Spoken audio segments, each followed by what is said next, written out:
It's definitely been a while, huh? It's been like what, 4 or 5 months that I've last uploaded a video, and a lot has changed since then. Let's see. We got new subscribers, more views on videos, and I got a PlayStation 5. Now, what better way is there to celebrate this accomplishment than by jumping straight into another challenge? Can I beat Ratchet and Clank Rift Apart, a $70 game, using only a wrench?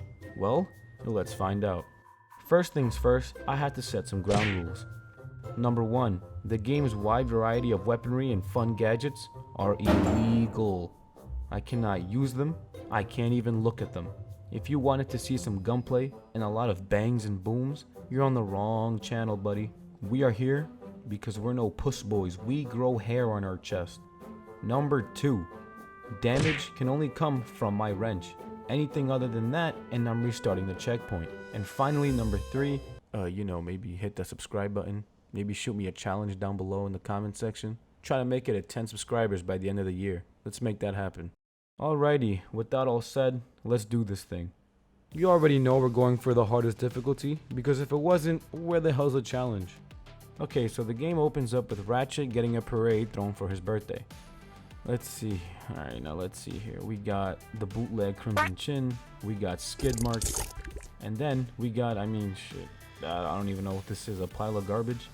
These 3 gentlemen bestowed upon me the galaxy's greatest weapon, the almighty wrench.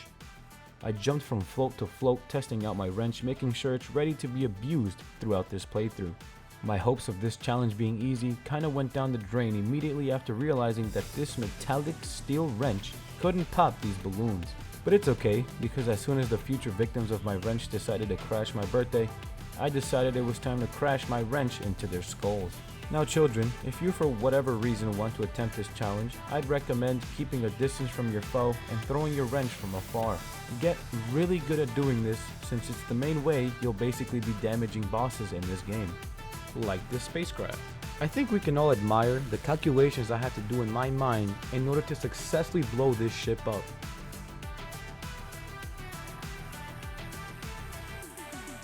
Clank shows me the Dimensionator, a device he built in order for me to find my long lost family. The stupid robot shows up and, well, causes a lot of havoc. Look, I don't really know what's going on, but what I do know is that I need to get that Dimensionator back from Nefarious before he hurts himself with it. The game forced me to buy a weapon without my consent, so I guess now I have a gun. Now at this point, you can see that things are getting pretty bad. I mean, we got freaking dinosaurs falling out the sky, we got random plants spawning in, we got sand sharks coming out of nowhere. Like, this is just straight up wild. But despite all of this being thrown at me, and despite my game capture stuttering, here I was, still pushing through it. My movement must have made the enemies think I was able to foresee the future, because I am completely untouchable. I made my way all the way to Nefarious to finally take him down. Little did I know that each wrench hit, as you can see, does 2 damage. That means I have to land a total of 50 shots on this bastard in order to defeat him. Do you have any idea, any clue as to how long it takes to defeat bosses using only a damn wrench? It is literally the most repetitive, most inefficient way possible to take someone on. I think I'd have a better experience if I just spat on the robot until it exploded. But, with a little patience, I managed to do it, and well, it was all for nothing, since Nefarious really outdid himself this time. Rift after rift, my reality was falling apart. I didn't even feel the piss in my pants.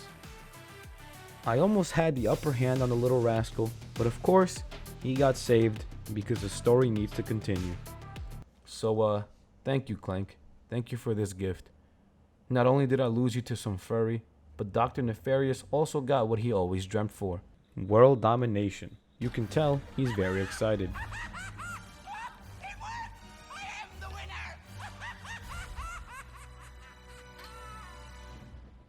Me, however, I got blown to God knows where. All I knew is that I had one job, to figure out where I am and find my boy Clank. As I was walking around exploring the city, I saw my boy, but he was with another furry. They sped off in a spaceship together, so now I was definitely screwed. I needed a ship to try and get out of this planet. Thankfully, I know of a place that is full of people who may know how to get one. The club. It's a known fact that clubs are filled with many unique people with all sorts of knowledge. At a club, if you can ignore all the drugs, the sweat, the sex, the tits and the ass, you can actually find some pretty interesting people. People who know the location of a spacecraft.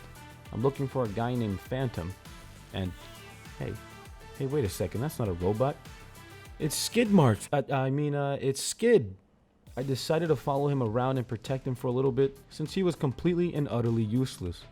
I think the only functional part of his body were his legs, because all he did was run. All he could do was run. After catching up to him, he gave me a new ability called the Phantom Dash. He told me that in order to find the ship, I have to make it into the nefarious tower. So using this new ability and my trusty wrench, I embarrassed the ever-living crap out of these robots. Words can't really put into perspective how trash these robots are. They didn't even touch me, didn't even lay a scratch on me. Phantom gave me a hacking tool in order to get into the tower that contained the ship. I Tony Hawked my way down to the entrance of the tower, and awaiting me was this very tough-looking robot, an alpha bot, if you will. However, no matter how tough he seemed, I freaking grabbed his head, dipped it in a wastebasket full of Fabuloso, and used it like a mop. I deadass beat his ass with the tool that was used to probably build him. If that ain't disrespectful, I don't know what is. I hacked the terminal and had to deal with these disgusting porn viruses that Nefarious had spread everywhere. Once I entered, I literally smacked Nefarious so goddamn hard he disappeared for a frame. I mean, just look at this. The fact he was able to survive such a blow to the head really shows me how powerful he really is. With the newly put dent I made in his head, I went ahead and stole the ship I wanted. So Clank, here I come. We now get to play as the woman who took Clank hostage. She doesn't believe Clank's story about Ratchet or exactly how they ended up in Nefarious City, so she's taking me to her hideout in order to figure out whether or not Clank is lying. But because we got onto this planet via a crash landing, we also needed help from the Morts to fix our ship. So, before getting to Rivet's hideout, we need to defend the Morts from the invasion. I scratch their back, they scratch my ass.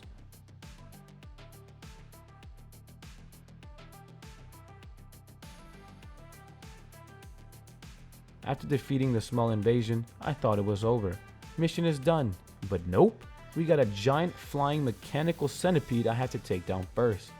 Can someone please give these guys an AK-47 Kalashnikov and maybe a Remington for protection, because frankly, I have my own problems to attend to. I rescued Mort from this strange anomaly dimension thingy and gave her a part to fix up the ship. In the meantime that's getting done, it was time to defeat a dinosaur, throw hammers at alligators, fight another dinosaur, and smash this bug's face into a rock. Now in her hideout, Clank revealed all his deepest, darkest secrets to Rivet. Now that she can finally trust Clank, he's getting taken away by the mechanical flying centipede I forgot to destroy. Well, I guess it's time to beat the shit out of it! You know what's lovely?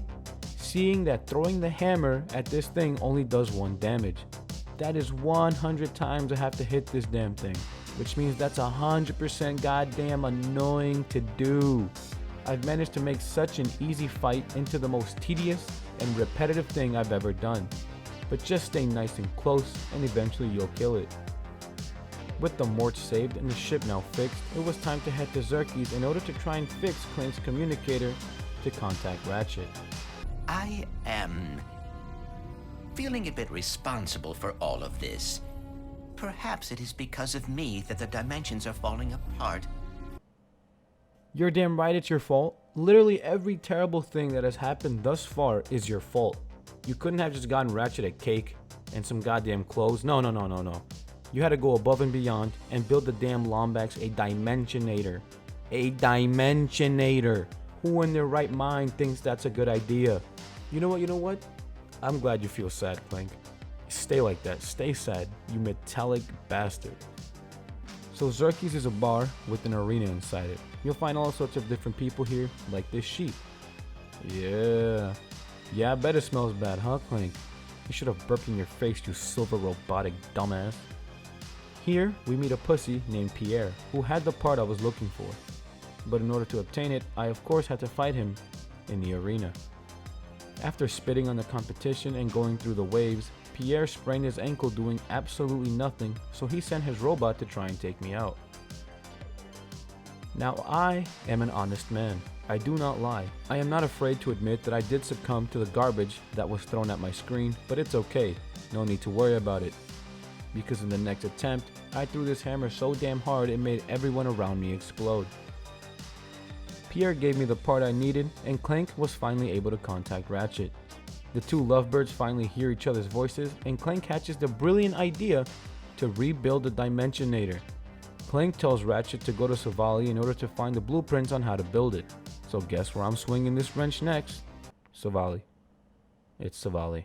I met a pink alligator on crack who told me that the blueprints were inside the interdimensional archives. To no one's surprise though, this planet was also under attack.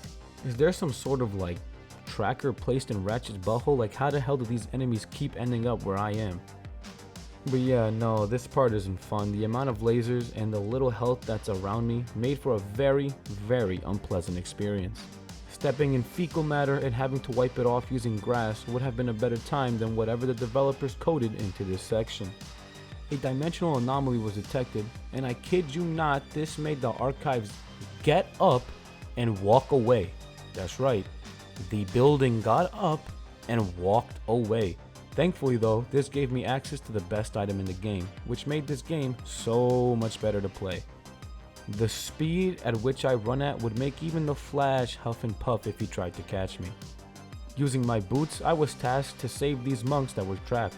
A relatively simple task, you might say. Well yes, you'd be right, if it wasn't for the last set of monks. It literally had every nefarious bot I've ever encountered.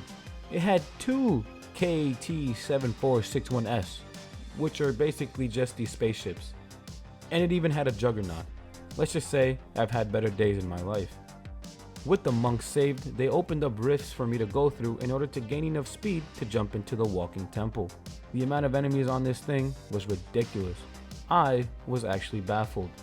I literally had to chuckle because I could not fathom that someone thought putting this many enemies on here was a good idea. And just when you think it's over, you take out the last enemy, they add 2 more juggernauts. Now let me try to describe to you the monumental task it was to defeat these two. It was like trying to swim across the Atlantic Ocean, except you can't swim. It was like trying to take money out of your bank, but you're broke. What I'm trying to say is, it's unfair. I mean, look at this. I almost had one, but then I died. Like, what is this, Bloodborne? Who made this? From Software? Like, what is this? Now granted, this only took like 30 minutes to do, which doesn't seem like a long time, but it's 30 minutes of constantly dying and throwing a wrench. So it's a slow 30 minutes, and it felt like forever. But with one last final throw, I did it. I grabbed the blueprints for the Dimensionator, and guess where the forge needed to build it is located. But the forge needed to do so is located at Kadaro Station, the most secure outpost in the galaxy. I'm not even surprised. Kit shows me that besides being the complete opposite of Clank, she is also a homicidal killing machine, so that's nice. Before getting to the forge, we of course need to get the power source for the Dimensionator. You can't fire a gun without any ammo, just like you can't make a Dimensionator without any phase cords.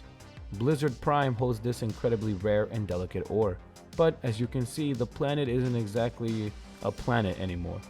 Even the gravity here is out of whack. By smacking these crystals like it's a fat ass, you end up teleporting to the same planet but in a different dimension.